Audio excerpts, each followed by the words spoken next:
manipulasi CSS dalam jQuery.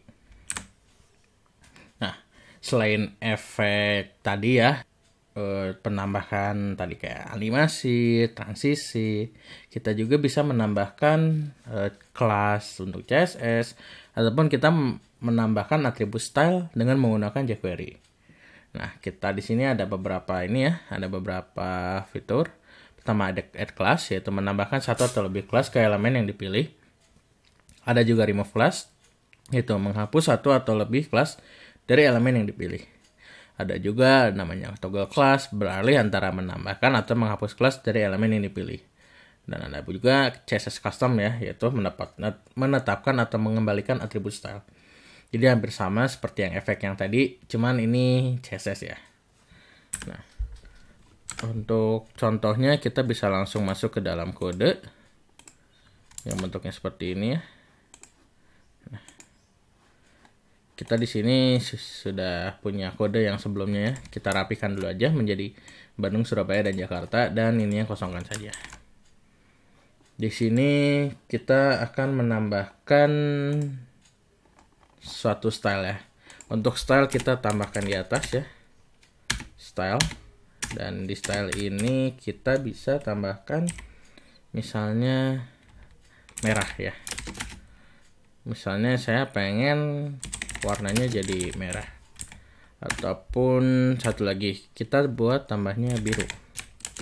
Nah, saya pengen warnanya menjadi biru. Nah, seperti itu ya. Kita sudah mempunyai style merah dan style biru. Nah, gimana sih caranya kita tambahkan kelas kepada Bandung ini dengan cara mudah, atau misalnya tanpa harus kita tambahkan manual di sini? Tapi kita harus tambahkan menggunakan jQuery. Ini juga cukup mudah. Kalian bisa tentukan elemen mana yang mau kalian targetin. Misalnya di sini saya mau nargetin Bandung. Nah, ini kelas Bandung. Di sini saya pengen nambahin kelas, add class. Nah, nama kelasnya yaitu Bandung.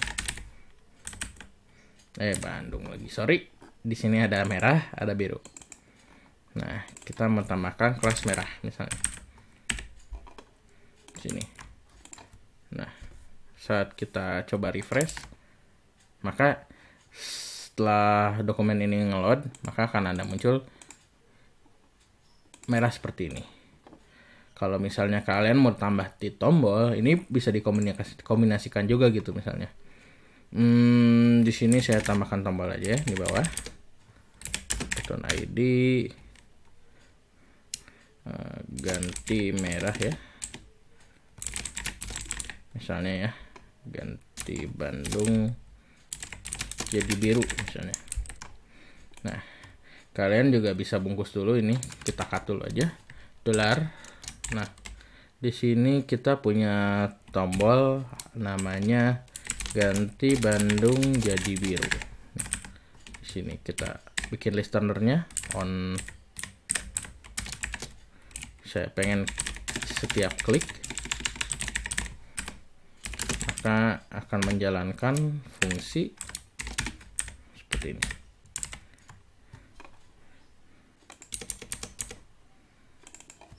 Nah, di sini misalnya saya mau ganti jadi biru.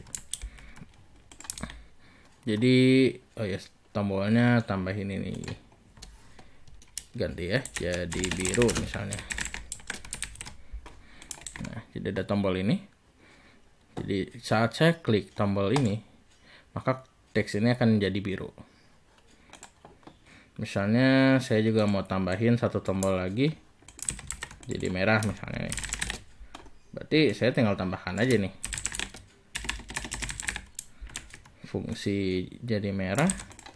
Saya copy dulu biar lebih cepat. Misalnya merah. Nah, misalnya saya punya dua tombol, jadi biru atau jadi merah. Nah, bisa jadi biru, bisa jadi merah. Nah, cuman kenapa nih saat saya masukin biru dan merah malah nggak kebaca gitu? Karena kan si biru duluan nih. Jadi si merah jadi nggak dianggap, karena kan urutannya yang di awal dulu, yang dari Bandung, biru baru merah. Jadi jika ada kelas biru dengan ini, prioritasnya ini. Nah, gimana caranya? Nah, kita bisa menambahkan ini ya, remove class. Nah, remove class dulu kalau misalnya ada biru nih. Nah, kebalikannya juga sama. Nah, di sini ada remove class, kelas merah, ada kelasnya biru. Jadi saat kita klik jadi biru, maka ini jadi biru, Bandung biru. Kalau misalnya saya klik jadi merah, jadi Bandung merah. Jadi tidak akan bentrok gitu. Nah, misalnya saya juga mau tambahin, selain jadi biru merah, saya pengen custom nih. Misalnya saya pengen ganti Bandung jadi besar gitu. Cuman saya nggak akan taruh di sini nih. Saya cuman pengen taruh di style CSS. Nah, gimana caranya? Saya kopas lagi biar cepat. Nah, ganti Bandung jadi besar misalnya. Berarti untuk kelas Bandung ini saya tambahkan CSS. Nah, aturannya sama seperti yang tadi, yang untuk animate. Di sini saya akan tentukan menggunakan objek ini ya, objek JavaScript. Jadi jika kalian mengetikkan CSS-nya biasanya font size seperti ini. Nah, di sini kita panggilnya font size dengan menggunakan camel case, misalnya jadi 100 lah gitu ya. Nah, jadi saat kalian klik Bandung jadi besar, ganti dulu. Nah, saat kalian klik Bandung jadi besar, maka ini akan otomatis jadi besar gitu. Jadi biru, jadi merah, dan jadi besar. Seperti itu. Nah, ini juga bisa pakai ini ya, animate. Pakai fungsi animate. Nah, jadi biru, jadi merah, jadi besar. Karena misalnya jadi apa sih namanya, kalau pakai animate gini kan ada efek-efek transisinya gitu loh. Jadi kayak zek, jadi ada besar kecilnya gitu loh. Kalau misalnya pakai CSS sih langsung gitu loh. Nah, langsung jadi besar sih. Jadi ini sebenarnya masuknya hampir sama kayak efek, cuman ini khusus untuk manipulasi CSS aja. Jadi cukup segitu aja untuk manipulasi CSS dalam jQuery.